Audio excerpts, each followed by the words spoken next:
संघर्ष न्यूज, लढा बहुजनांच्या हक्कासाठी। 20 मार्च 1927 रोजी महामानव डॉक्टर बाबासाहेब आंबेडकरांनी महाडच्या क्रांतीभूमीमध्ये एक रणसंग्राम केला आणि चवदार तळ्याचं पाणी सर्वांसाठी खुलं केलं। बाबासाहेबांची शिकवण, बाबासाहेबांचा विचार जो आहे तो कृतीतून अनुसरायचा असेल तर त्यासाठी वाचन केलं पाहिजे आणि ती वाचनाची परंपरा कायम जोपासण्यासाठी बार्टीच्या माध्यमातून या ठिकाणी प्रत्येक चळवळीच्या केंद्राच्या ठिकाणी ज्या ठिकाणी चैत्यभूमी असेल, औरंगाबादचं त्या ठिकाणी असेल किंवा भीमा कोरेगाव असेल, चवदार तळे असेल, या ठिकाणी मोठ्या प्रमाणावर पुस्तक विक्री होते आणि पुस्तक विक्रीचा जागतिक रेकॉर्ड बार्टीच्या नावावर नोंदला गेला आहे। संचालक जे आहेत ते सुनील वारे सर, महासंचालक आपल्या मॅक्स महाराष्ट्रावर जोडलेत। सर, काय सांगाल, कशा पद्धतीचा हा उपक्रम आहे, यामागची सगळी भूमिका काय आणि काय आपला उद्देश आहे, नेमकं हे पुस्तक खंड बाबासाहेबांच्या आपण वितरित करताय?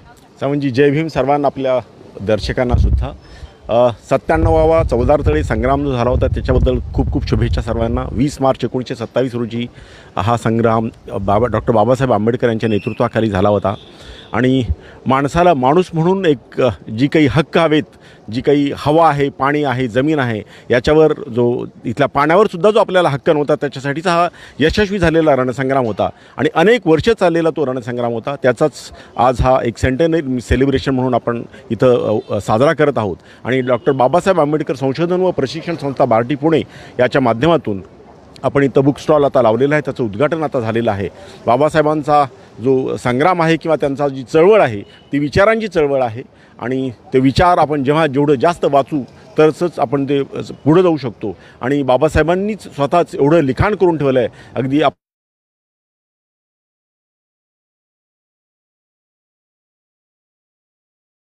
आपण आपल्या चळवळीतील सर्वांनी जास्तीत जास्त वाचावेत, आणखीन त्याच्यातून आपण समजून घ्यावं, आपला स्वतःचा विकास करून घ्यावा, समाजाचा विकास करून घ्यावा आणि त्या अनुषंगाने इथंही पुस्तकांचा स्टॉल आपण लावलेला आहे आणि ठिकठिकाणी आपण 1 जानेवारीला असेल, चैत्यभूमीला असेल, सर्व ठिकाणी आपण स्टॉल लावत असतो। आणखीन पुस्तकं कुठल्याही परिस्थितीत आपल्या मुलांना कमी पडू नयेत याची आपण काळजी घेत आहोत। आजचा हा जो दिवस आहे या दिवसाचं असं महत्त्व आहे की 20 मार्च 1927 रोजी जो यशस्वी संग्राम बाबासाहेबांनी केला होता त्याचा जो महाड नगरपालिकेनं जो ठराव पास केला होता की हे जे चवदार तळे आहे ते सर्वसामान्यांसाठी, आपल्या सर्व लोकांसाठी पिण्यासाठी ओपन करून ठेवलं होतं, त्याची यावर्षी 100 वर्षे पूर्ण होतात।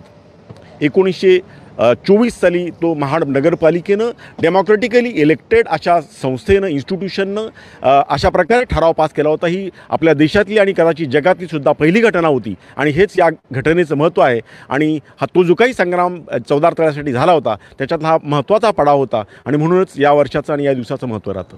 सर, आपण नेहमी बघतो की ज्या पद्धतीनं बाबासाहेबांनी सांगितलं की वाचाल तर वाचाल, शिकाल तर टिकाल, आणि बाबासाहेबांनी शिक्षणाचं महत्त्व या ठिकाणी अधोरेखित केले।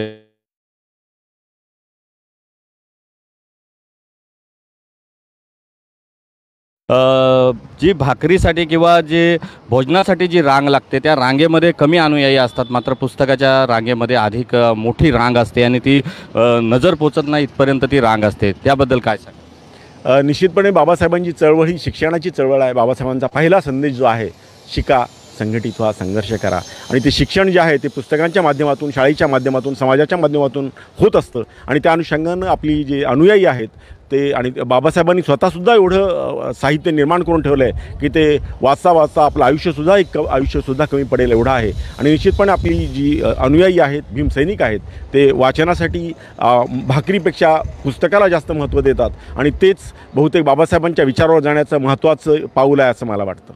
आपल्यासोबत बहुजन चळवळीमधील महाराष्ट्र आणि देशामध्ये कार्यरत असलेले आणि खऱ्या अर्थानं महापुरुषांची विचारधारा तळागाळामध्ये पोचली पाहिजे हा उदात्त हेतू घेऊन कार्यरत असलेले दिनेश ढिंगळे सर आपल्यासोबत आहेत, त्यांच्या हस्ते उद्घाटन या ठिकाणी झालेलं आहे। सर, काय सांगाल, कशा पद्धतीचा हा उपक्रम आहे, याचा समाजाला, देशवासियांना कसा लाभ होईल?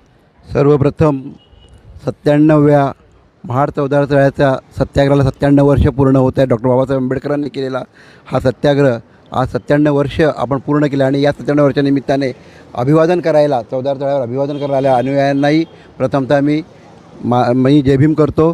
त्याचप्रमाणे आजचा हा जो सत्याग्रह आहे की बाबासाहेबांनी हा केलेला सत्याग्रह केवळ पाण्यासाठी नव्हता तर मानवी मूलभूत हक्कांसाठी हा लढा होता की आणि त्याच पद्धतीने आपण 1947चं स्वातंत्र्य बघतो, परंतु लोकशाही मार्गाने 1924मध्ये घेतलेल्या निर्णयाची अंमलबजावणी ही लोकशाही मार्गाने जो निर्णय झाला आहे त्याची अंमलबजावणी करण्यासाठीचा बाबासाहेबांचा हा लढा होता आणि हा मूलभूत हक्कांचा लढा होता. आणि बाबासाहेबांनी या लढ्याच्या निमित्तानं माणसामध्ये समानता निर्माण करण्यासाठीचा जो संघर्ष केला होता तो खरोखरच मला वाटतं की या जगामधला एक अभूतपूर्व असा संघर्ष होता आणि बाबासाहेबांनी तो यशस्वी केला. आणि तो संघर्ष यशस्वी केल्यानंतरच या बहुजन समाजामध्ये, ज्या समाजातून बाबासाहेब आंबेडकरांनी ज्या समाजाला जागृत करायचं होतं ती जागृतता बाबासाहेब या समाजामध्ये निर्माण करू शकले. म्हणूनच तुम्हाला बाबासाहेब आंबेडकर, तुम्ही चैत्यभूमी बघा, तुम्ही दीक्षाभूमी बघा, महाडचं चौदार तळे बघा, किंवा बाबासाहेबांची जिथे जिथे बाबासाहेबांचे स्मृतीच्या निमित्ताने आपण जिथे जिथे, किंवा येवल्याला जी मुक्तिभूमी आहे तिथे जरी गेलात तरी बाबासाहेबांच्या प्रत्येक कार्यक्रमाच्या ठिकाणी आपल्याला पुस्तकांचे मेळावे लागलेले दिसतात. भोजनाच्या मेळाव्यापेक्षा पुस्तकांचे मेळावे हे लागण्याचं कारणच हे आहे की बाबासाहेब आंबेडकरांनी सांगितलं होतं की जो माणूस शिकेल आणि जो माणूस शिकेल ते शिक्षण हे वाघिणीचं दूध आहे आणि तो शिकेल आणि शिक्षण घेईल तो गुरगुरल्याशिवाय राहणार नाही, त्याला त्याच्या न्यायी हक्काची जाणीव होईल. म्हणूनच बाबासाहेब आंबेडकरांनी जी चळवळ उभारली होती ती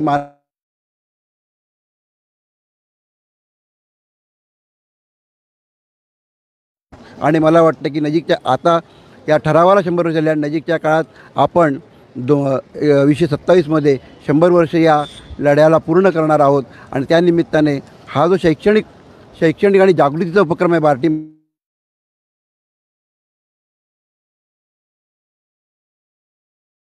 मदत होईल असं मला वाटतं.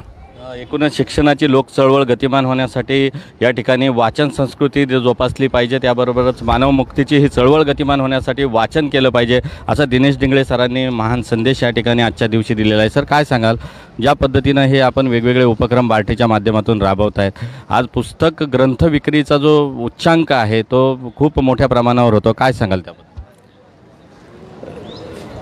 सर्वप्रथम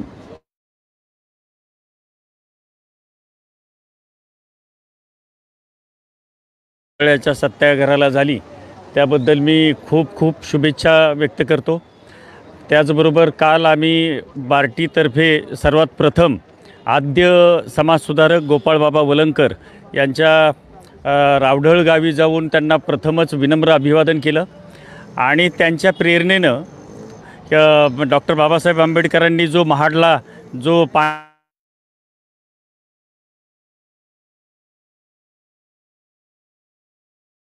मुक्त करण्याचा प्रयत्न बाबासाहेब आंबेडकरांनी या देशामध्ये केला.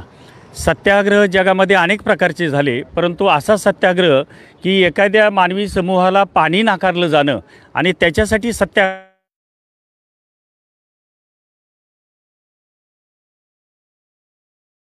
बाबासाहेब आंबेडकरांनी जो मूलमंत्र दिला, शिका, संघटित व्हा आणि संघर्ष करा, तर त्या शिक्षणाच्या प्रोसेसमध्ये जाण्याकरिता, त्या प्रक्रियेत भाग घेण्याकरिता पहिल्यांदा शिक्षण घेतल्यानंतर आपण आपली शैक्षणिक पात्रता उंचावणं आणि ती उंचावण्याकरता आपला विचार उंच होण्याकरिता बाबासाहेबांची जी ग्रंथसंपदा आहे ती आम्ही इथं पुस्तकांच्या स्टॉलच्या रूपानं 85% डिस्काउंटमध्ये महाराष्ट्रातील जनतेला खुली करून देत आहोत. आणि त्याप्रमाणे आज आमच्याकडं आदरणीय महासंचालक सर सुनीलजी वारे सर यांनी 1 जानेवारी 2023ला जो उपक्रम राबवला तो म्हणजे बाबासाहेबांच्या अमूल्य असं ग्रंथ प्रॉब्लेम ऑफ रुपी याची थीम घेऊन आम्ही 300 बुक स्टॉल्स 1 जानेवारीच्या निमित्तानं महाराष्ट्राला ती संधी प्राप्त करून दिली. तशीच संधी महाडला आपण बुक स्टॉलच्या रूपानं बार्टी आयोजित करत पुस्तकं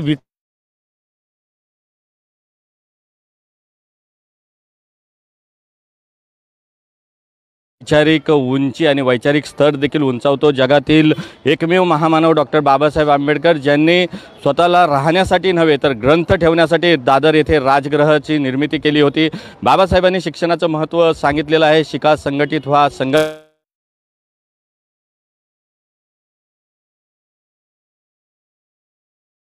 बार्टीच्या माध्यमातून या ठिकाणी ग्रंथ घराघरात पोचले पाहिजे. बाबासाहेबांचा विचार आणि शिकवण घराघरामध्ये पोचली पाहिजे आणि कृतिशील असे चळवळीचे कार्यकर्ते निर्माण झाले पाहिजे. ही भूमिका बार्टीचा असल्याचं आपल्याला या ठिकाणी दिसत आहे.